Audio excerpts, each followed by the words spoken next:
Coming up on City Spotlight, we're on location in Taylorville. We'll talk with the Mayor of Taylorville, Greg Brotherton, and Patty Hornbuckle of the Greater Taylorville Chamber of Commerce about the construction on a new water plant, plans moving forward on a new industrial park on the northwest part of Taylorville. We'll also talk about the upcoming April elections in Taylorville. And we'll also talk Taylorville Schools with 8th grade science teacher Pam DeWerff. That's all next on City Spotlight.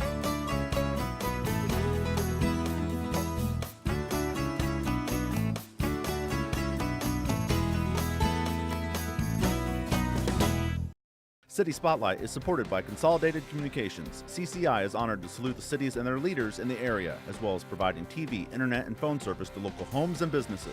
We live where we work and are proud to support the communities we serve. More information available at consolidated.com. And welcome to another edition of City Spotlight.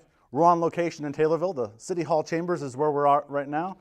I'd like to welcome back to the program the Mayor of Taylorville, Greg Brotherton. Thank you. Glad to be here. And Patty Hornbuckle of the Greater Taylorville Chamber of Commerce. Thank you for the invite. I'm on your turf now, so yes. thank you for letting me in. It's been a great taping day here in Taylorville. We'll talk Taylorville Schools a little bit later in the program. But first, Greg, let's talk about some new and exciting things for Taylorville moving forward. Start with the new water plant.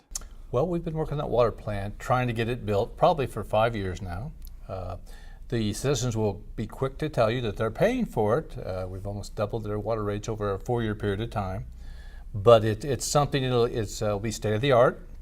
We'll be one of the only ones, maybe two in the country, that can have a new technology that removes nitrates out of the water system. And it doesn't just remove them, and then a lot of them will remove it temporarily and put it back in the waste stream, so it just cycles back around. This will actually remove it from the system and not put it back into the environment. So I think it's a wonderful thing. We've had problems with nitrate levels here in this area, and so it will allow us to treat that. So they're going to get not only more water, we have more capacity with the new water plant, but they'll be getting a better product, and that's what it's after. We're trying to meet some EPA requirements, and this will allow us to do so. And this will be across the street from the existing water plant. It is, and we saved millions of dollars that way. It just worked out. That used to be a former golf course there, and it was sitting vacant, and they said, where's a good place to build a new one? And I said, there's a lot of open land right over there, that might be a good place to do it. So the city was able to negotiate and get a good buy on that piece of property, and now it's going to be a wonderful new home for the plant.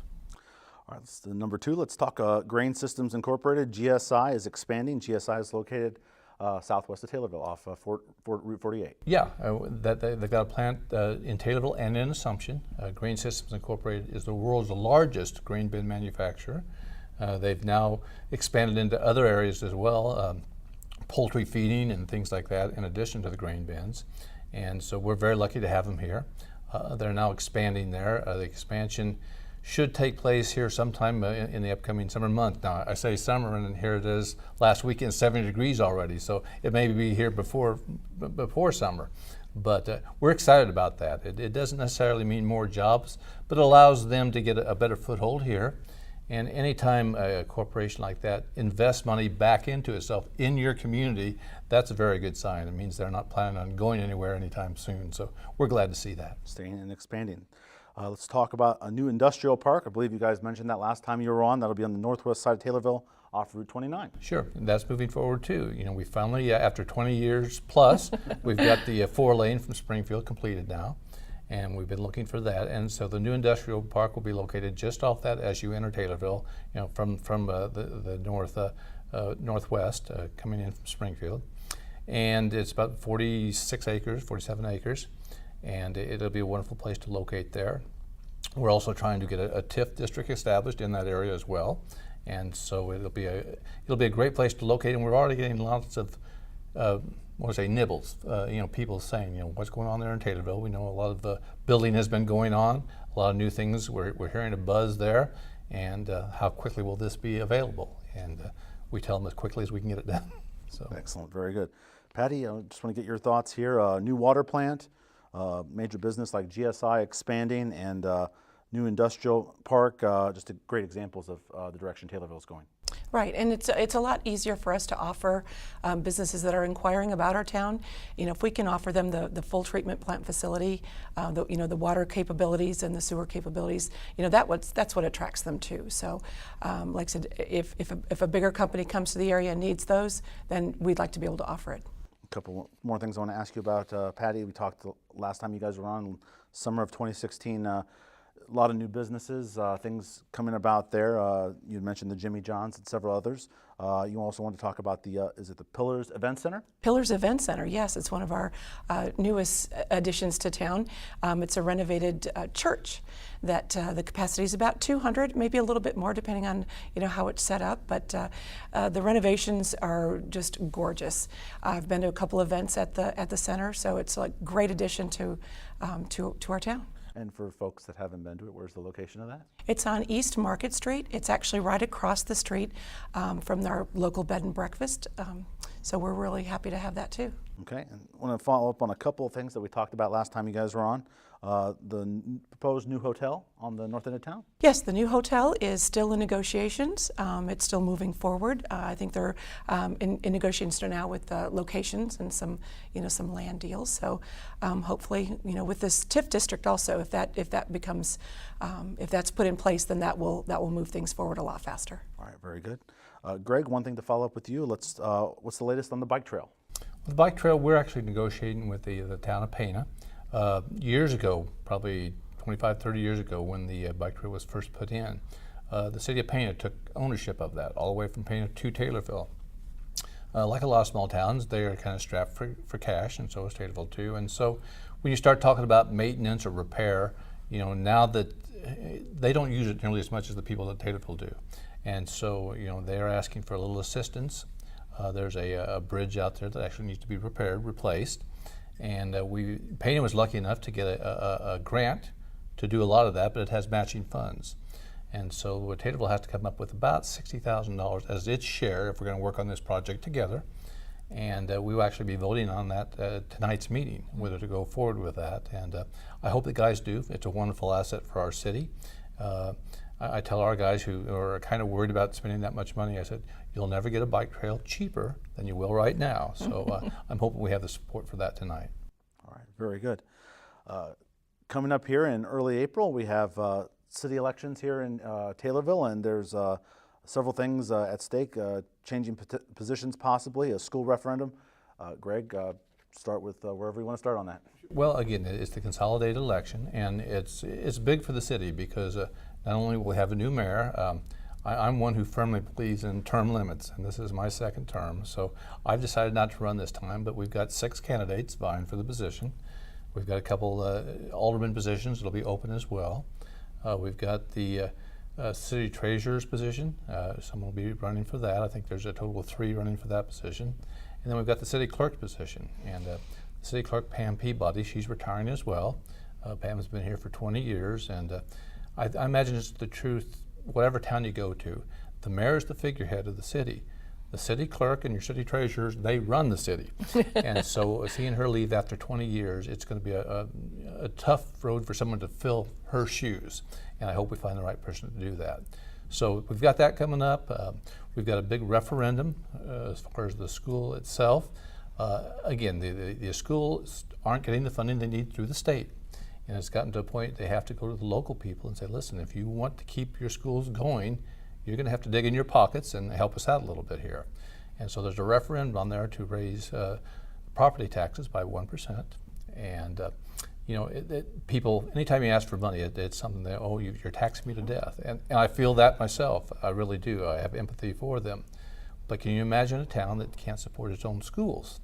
And if you're a mayor or Chamber of Commerce director, trying to get people to come to the town that can't support its schools would be a very hard sell. So I feel confident that the people, as tough as it will be for them, I think they'll do the right thing and support this referendum and get it passed. All right, and that election will be on Tuesday, April 4th. Greg, not to single out here, since you said you're not going to run for another term, what is 1 or 2 things off the top of your head that you're most proud of that the city of Taylorville has accomplished? Again, given the condition the state's in, Taylorville has really done a wonderful job financially, and it's been tough I have to deal with 3 different unions, and to tell these folks that, keep working hard for us, keep doing the great job that you've been doing, and by the way, I'm not going to give you any more money, and we're going to start charging you more money for your health insurance. To have that kind of foundation you have to work with has made it very difficult, but I'm so pleased that I've had the kind of relationship with the employees that we've been able to get that done. And so Taylorville has benefited because of that, and I hope it continues to do so. Taylorville really is a great place to live, and it has been an incredible honor to serve in the position of mayor. So I'm going to live here, my family's grown up here, and I want this to continue to be a great place, so I'll be supporting whoever gets elected. Patty, let's talk about a couple of upcoming events or things going on here. The LEAD program, which we've talked about previously here on City Spotlight. It's the 12th year of that. Tell us a little bit about that. It is. We're in our 12th year. The program's actually running right now. It starts in January, ends the end of March. And just for instance, too, they're meeting this afternoon. They're actually taking tours of GSI in Assumption and Sloan's in Assumption. But that's the kind of program it is. It gets individuals a chance to go out and see what's in our county. We offer some leadership courses. We offer a lot of business panel discussions and things like that. But it's a great program, and like I said, our attendees are our best advocates. So they're the ones that sell the program. Anything you want to add about the CEO program? That's been a thing we've talked about a lot on the recent city spotlights here, and a lot of communities are doing the CEO program because it's great for the youth and other people, and just great for everyone in general. Right. The CEO program has been incredible here in Christian County. We're in our 2nd year. The class was a little bit small, but that's the way it goes the first year or 2.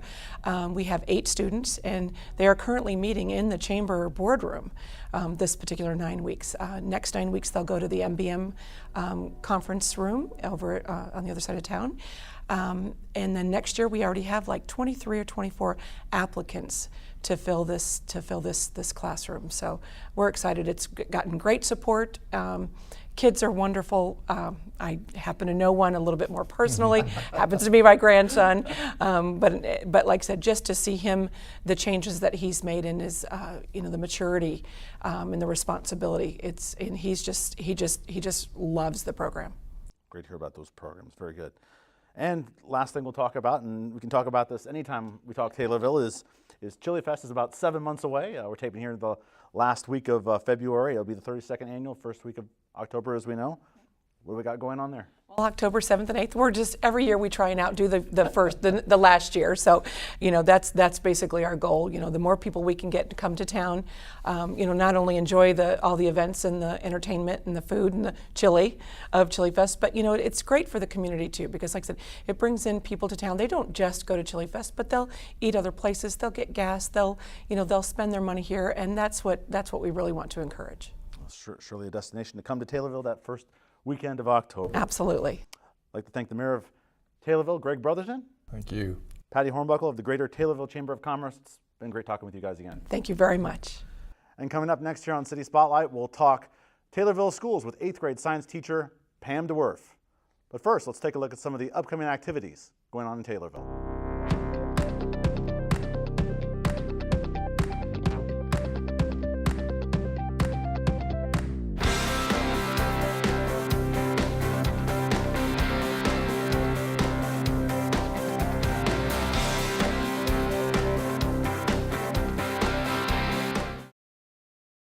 And we're back here on City Spotlight on location in Taylorville.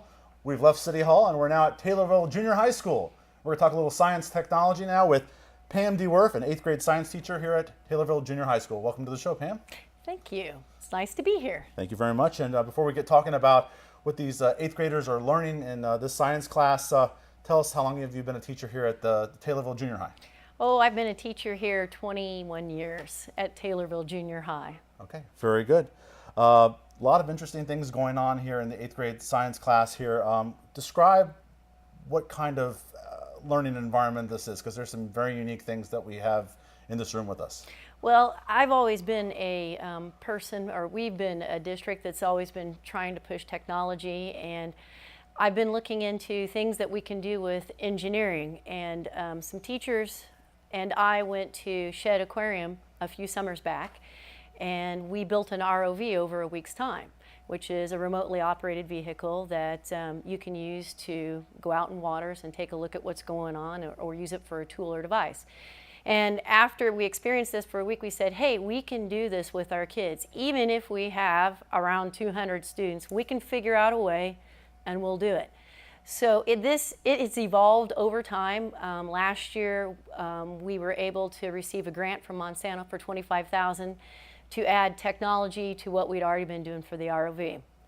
The ROV originally started out as, well, let's see if we can do this with our kids, and we will give them a letter that says that they're building an ROV to go out and look at an underwater boat and see what you can do with it. So you have to build this device basically out of PVC piping, and you have to wire it, you got to put on the motors, you attach a camera to it to see what you're doing, you've got to make it neutrally buoyant, which is a feat all in itself. And we had to do this all in our classroom with the confines of our schedule. But we were able to do it, and with the help of our local YMCA here in Taylorville, we were able to take the ROVs out to the pool and test them in the waters, and the kids just thought it was absolutely phenomenal. They loved it. And as a matter of fact, some of the kids said, you know what, I think I'm going to go into engineering. This is just too cool not to continue to do.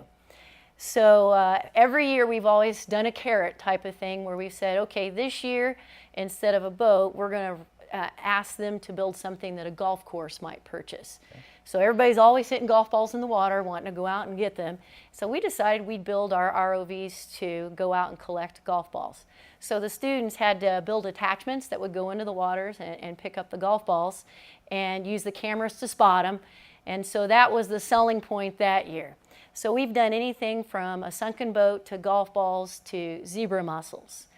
And this past year with the grant, we decided we'd go out and use it to collect water samples from various locations within a lake or within a pond, instead of just dipping a bucket down in the water, getting surface water along the side edges. So we went to several local farmhouses with ponds, and we went out to our own lake and we collected water samples from various locations. And the kids got to get out of the classroom into the field. They used technology to collect water samples. We came back and used our new technology to test the water samples, and we put together a presentation, gave it to our community at a school board meeting, and we even went to the state capitol and did it, and it's just been an ongoing thing for us. What you're talking about here is some really unique learning environments for these kids. It's more than just sitting in a classroom learning from a textbook. You talked about kind of where this got started, but the evolution of getting out of the classroom and using the modern day technology, it creates endless learning opportunities for these kids. And like you mentioned, one kid wants to go into this field now. Mm-hmm. So, the impact that this has had on your students and changing the way that they view things in science. Right, and not only just the students, just the teachers. The hey, I'm stuck in my classroom. The idea that, you know what, if you can dream it and you can work hard, you can make it happen. Okay, very good. So we talked a little bit about the ROVs. Is there anything else you want to add with that?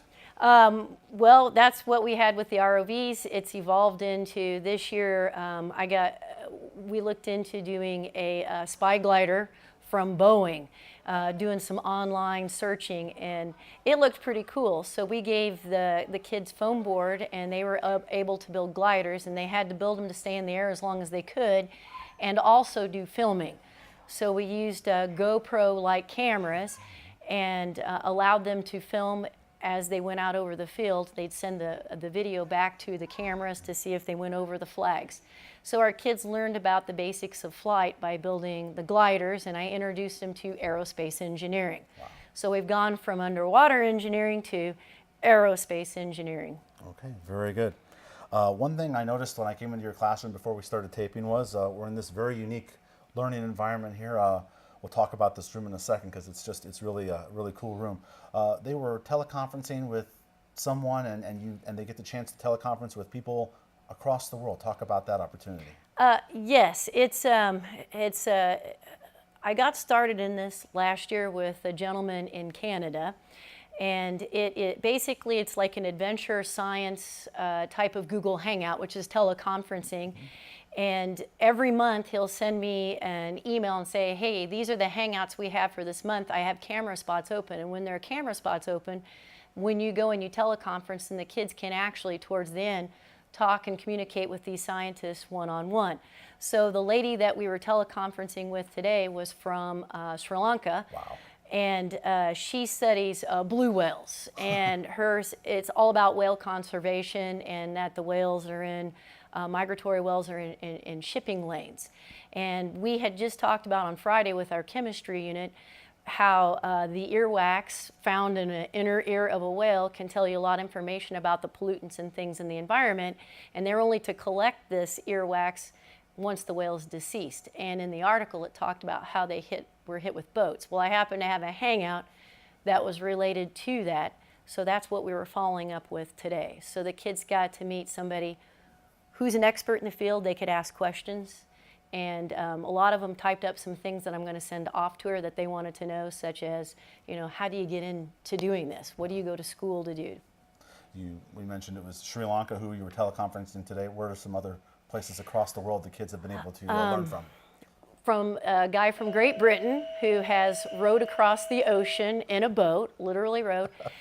They've met people who have climbed Mount Everest. It was a lady that climbed Mount Everest.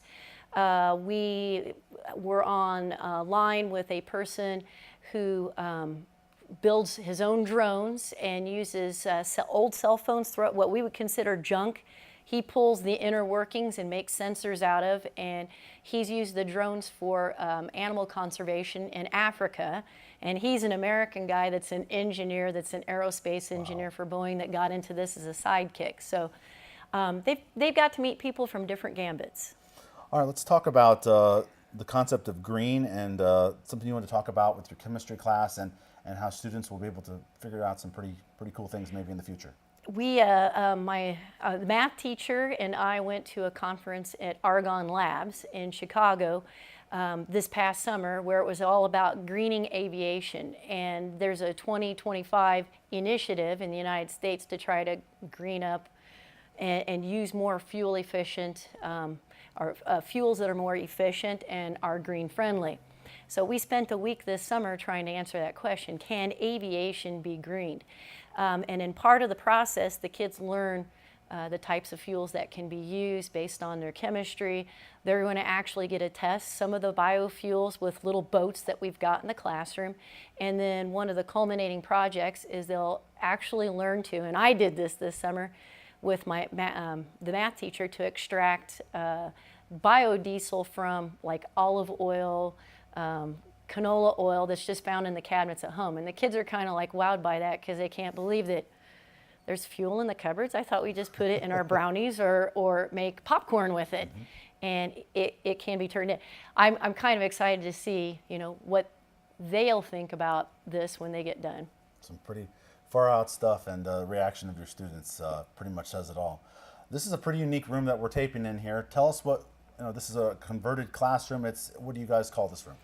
This room's called the Hotspot, and this classroom was the imagination of some teachers on staff of what to do with an old computer lab and student council funds. And they decided that we needed kind of a Wi-Fi sort of hangout for kids, but in an educational kind of setting. So to take them out of the traditional classroom, bring them in here, and then they can do some of their, we're a one-to-one initiative school, so they can go in here and do a lot of their Chromebook activities. They can do some reading assignments if they wanted to. We did a Google Hangout if they want to. So it's more of a comfortably conducive environment for digital work. We saw that on our last City Spotlight with Arcola. They've gone to the one-to-one, and it's brought up new learning environments. So Taylorville Junior High School certainly going that way. Lastly, Pam, before we wrap up here on this episode of City Spotlight, what do you enjoy most about teaching and teaching this science class? I've always liked teaching, and I picked, when I was a kid and I was in school and I was in science, I really didn't like science, which is surprising, because when I tell kids that, they're like, but you teach science. And I said, I teach science because I want to be different, and I want you to learn differently than I did, to inspire you maybe to do some things with science. There are a lot of opportunities out there in computer programming, technology, engineering, and I said, I think you guys have the ability to be the people that are going to solve a lot of the world's problems, that are going to create new things, that are going to bring back industry. I said, we've got to invest in you. And so that's the way I view what I do. I'm investing in my future by taking time and working with the students and trying to get them to go into these areas that they might not normally think about going into. All right, and my very last question for you, I'm sitting here, standing here thinking about things with you. They're in 8th grade. They're learning these kinds of things in the 8th grade science class, moving forward to the high school level and whatever they may want to pursue as a job. To be able to learn these kinds of things before they even get to high school, the foundations that they're setting for these kids. You really ever step back and think, you know, what these kids are learning is pretty, I mean, I don't want to use the word far out, but it's pretty interesting what they're learning and how they're learning. It is, and not only, it's one of those things where, you know, I tell people what we do and they go, 8th graders? And I said, yeah. I said, that's the problem sometimes in the world is we don't think kids can do the things that kids can do. And actually we need to get them to think and do things that way because they become stagnant when they do traditional classroom studies. And for me, it would be stagnant. So I enjoy doing this. I think you can push the marker with kids. I think they've proven it by the things that they have done. And I'll continue to do that in the future. Even if I go home at night and I'm like exhausted at 5 o'clock and I'm in the bed and I'm asleep, I'll feel good that, you know, these kids have worked a lot, I've worked a lot, and yeah, they can do it. Embracing technology with science, mixing it together. These 8th graders at Taylorville Junior High School are certainly getting the most out of this class. And Pam DeWerff, 8th grade science teacher here at Taylorville Junior High School, thank you for taking time to be on City Spotlight. Well, thank you for coming by. Appreciate it. We thank all of you for joining us for this latest episode of City Spotlight on Taylorville on location. We'll see you next time. City Spotlight is supported by Consolidated Communications. CCI is honored to salute the cities and their leaders in the area, as well as providing TV, internet, and phone service to local homes and businesses. We live where we work and are proud to support the communities we serve. More information available at consolidated.com.